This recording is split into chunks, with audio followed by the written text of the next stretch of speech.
Hi everybody, Max Lolland with final project presentation for cscie E63 Big Data Analytics. A short video on Cloudera Manager, its benefits, its uses, and a brief description of the installation process and what's involved.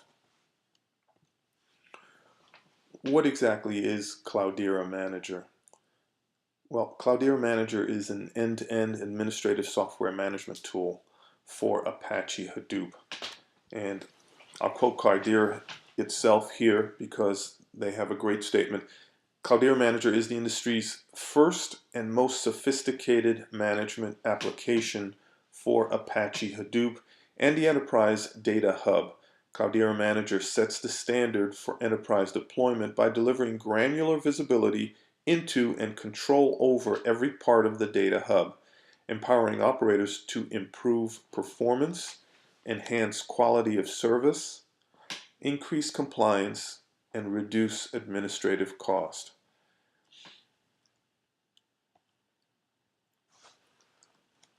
Cloudera Manager comes in different packages depending on your needs. It brings Cloudera Distributed Hadoop together with its suite of software, which is what makes it powerful, is the suite of open source software that comes with it.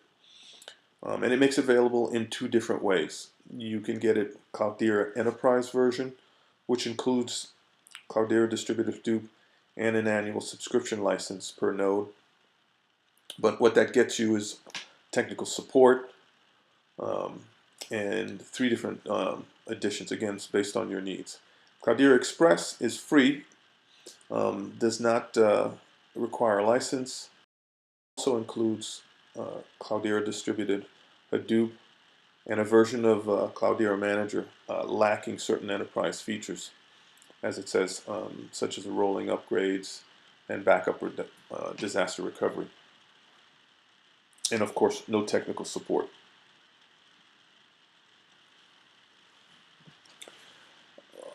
Our discussion today will be around Cloudera Manager Enterprise, although I will actually be installing Cloudera Manager Express version. It's worth noting that Hadoop is the engine under the hood of Cloudera. It's what does most of the heavy lifting. At the core of Cloudera Manager is the Cloudera Distributed Hadoop, which combines Apache Hadoop with several other open source projects, as I mentioned earlier, that combine to create a single, extremely scalable system, and that's where the power lies. Why Hadoop? Well, the big benefit of Hadoop is that it lets one store gargantuan amounts of data from multiple systems in their native format on standard commodity hardware. The key point there is that the data can stay in its native format. Hadoop's speed at queries shines most when the data volumes are at their largest. When dealing with extremely small size amounts of data, Hadoop is actually very slow, but when you're talking about gigabytes or terabytes of data, that's when the Hadoop really shines. Admittedly, Hadoop by itself is a complicated system to run, and to use it effectively, it needs to be paired with several other open source projects. What Cloudera Enterprise offers is a simple click-through setup wizard for Hadoop deployment and configuration. It will save you weeks of hours, developer hours, which can be spent taking advantage of other big data capabilities that Hadoop offers. Other advantages. Well, there are several other advantages. It's a massively scalable platform to store any amount or type of data. Not many APIs can claim that. In its original form, as I said before, natively, or for as long as desired or required. It's easily integrated with your existing infrastructure and tools, requiring no further capital outlay. It's flexible to run a variety of enterprise workloads, batch processing, interactive SQL, enterprise search, and so on. Robust security, governance, data protection, all that you'd expect from an enterprise class software. It's unified, one integrated system. So therefore, you bring diverse users and application workloads into one pool of data, one common infrastructure. No data movement required. There's something to be said for that. It's secure, as we said. Um, Governed. There's enterprise-grade data auditing, data lineage, and data discovery. Um, Managed, and as I said earlier, open Apache license, open source software to ensure that anything that you come up with, your data, your applications, they will remain yours. And the open platform allows you to connect with all of your existing investments in technology and skills. Is a Cloudera Manager easy to install? Well, for the purpose of this demo, as I said, we're going to be utilizing Cloudera Express, and I'm not going to go into great detail simply because the video would be much too long if I were to go into detail. The full report um, will do that. Um, in short, installing and utilizing Cloudera Manager should save lots of time and effort. By comparison, if you were doing these separately, installing Hadoop and the different open source software, it would indeed take you a lot longer. That's not to say that Cloudera Manager is a walk in the park. There is a lot of configuration that needs to be done. But again, you would expect that from an enterprise class software. And once you get a handle on that and install it and get it configured properly, um, the time saving and effectiveness pays off. Okay, installation. Before we get to installing it, it's important, of course, to see what the requirements are and make sure that you meet them. So below is a list of some of the supported operating systems, um, several different flavors, versions of Red Hat Linux and CentOS. It's very important that you make sure the Cloudera Manager version that you're using, whether it be 5.2, 5.4, what have you, is supported by the operating system you choose. Certain versions of the OSs that you see here only are only supported by certain versions of Cloudera Manager. So it's important to match the right version of Cloudera Manager with the supported version of the OS. Again, some more operating systems. Java 1.7075 and 1.8.0 when managing Cloudera version 5 or higher, 5.0 or higher. Supported browsers.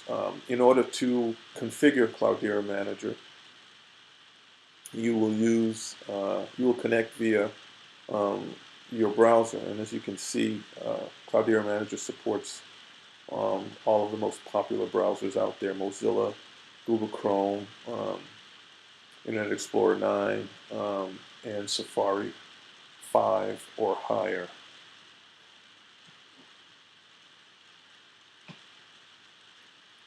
Resource requirements. This can be a little tricky. What we're looking at here is what Cloudera Manager recommends, and I think in typical fashion, as Microsoft and some other companies do, um, they put the base, the minimum that you need to have. But I have found through my experience that it's best to err on the higher side.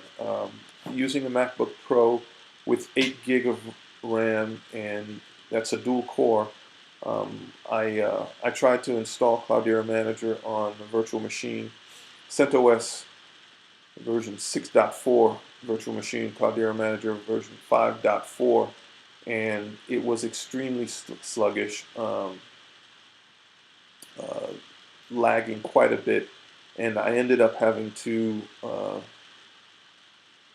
create an instance on Amazon's web service, which had 4 cores and 15 gigabytes of RAM, which performed a lot better. Okay, where do we actually perform the installation? I just alluded to that.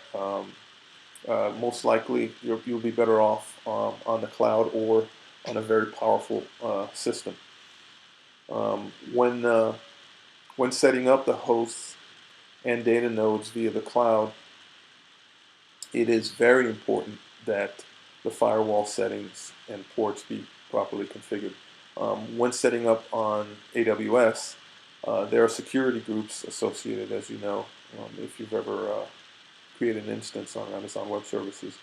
The ports listed below are what need to be set up in the security group to allow communication. If not put in there, and especially the ICMP echo reply, you will not be able to connect both via SSH as well as through the web.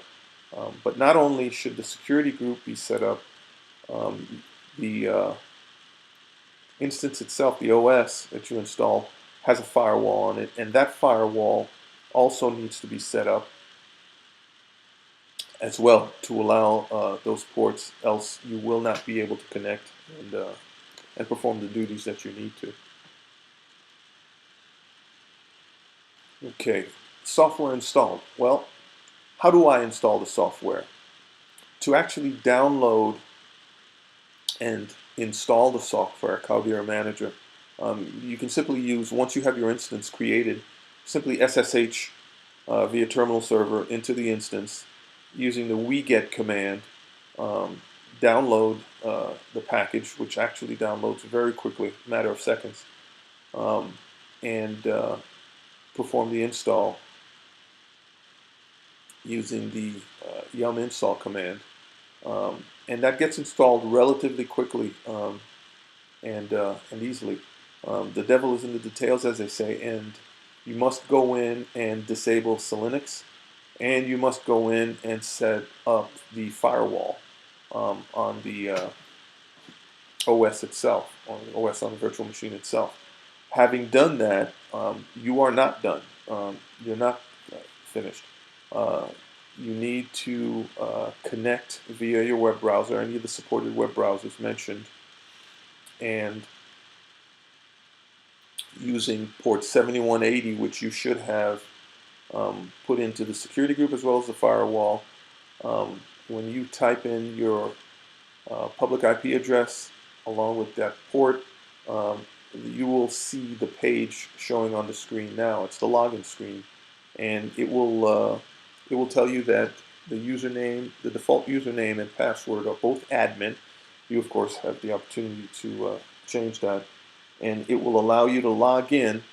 And upon logging in is when the what can be characterized as a daunting task to configure Cloudera Manager to suit your needs. And the configuration screens are many, but again, for a software package such as this that allows you to go so granular and gives you visibilities to so many things, it is expected that the configuration would also be quite verbose and logging as well, because you can do so much. Therefore, it allows you a lot of control. After you have gone through the configuration settings, and there are wizards to help you along some of those, but not all of them. You'll get the message saying the installation is completed, you're finished, and when you bring up Cloudera Manager, and you click on the home screen, you will see, you should see something similar to this here. On the left there are all of the services, all of the open source applications in addition to Hadoop that complement Hadoop that's used to achieve the goals that Cloudera has set. And you can see all of them are green. Green for healthy, amber for warning, and red when things are critical. Um, so if all your services are operating as they should, they'll have the green next to them. And Cloudera Manager monitors just about everything that you would want a piece of software like this to monitor. All of your hosts, all of your nodes, all of the services, and so on. And it's easy to track down if you are experiencing a problem on any particular host or on any particular service. Um, you can track down where that's happening and see about resolving whatever the issue is. I thank you for your attention and your time in watching this video.